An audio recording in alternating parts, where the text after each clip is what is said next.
बाहर से आए हुए आक्रमणकारियों से लड़ने वाले वीर महापुरुषों का स्मरण करते हैं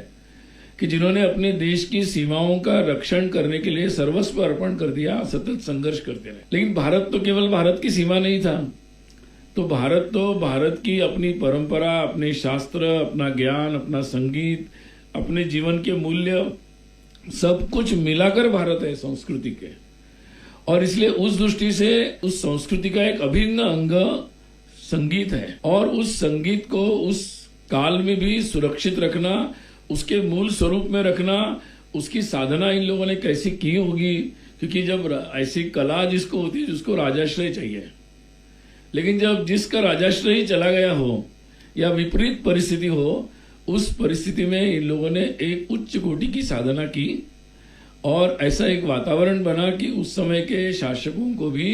ये समझ में आया कि इन बातों को भी हम लोगों को महत्व देना चाहिए। और उस दृष्टि से उस वातावरण को बनाने में और मोड़ने में,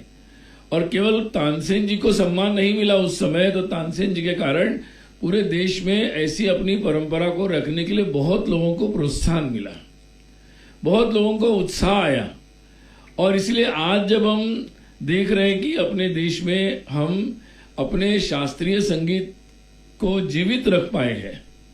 आज उन सब विधाओं में, शास्त्र की, संगीत की, वाद्य की, नाट्य की, उन सब विधाओं को लोगों ने जीवित स्वरूप में रखा है। वो सारे घराने आज भी कार्यरत है।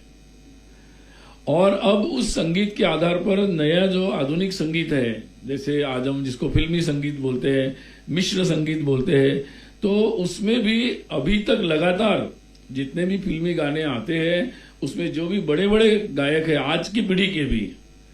वो भी शास्त्रीय संगीत का आधार बनाकर उसके राग और उसके सारे ताल वगैरह मिलाकर नए गानों का सृजन भी कर रहे हैं। और इसलिए वो गाने आज भी, फिल्म के भी जो गाने हैं, जो संगीत और की इस शास्त्रों पर आधारित बनाए गए, वो गाने आज भी अमर है। मतलब तो ये जो हमारे संगीत की जो विशेषता है, उसमें जो अमरत्व का तत्व है कि वो लगातार इतने वर्षों तक अपनी क्योंकि उसमें एक आध्यात्म है, एक आध्यात्मिक साधना है। और तानसेन जी का जो पूरा जीवन है वो उस आध्यात्मिक साधना के रूप में उन्होंने इस बात को किया है।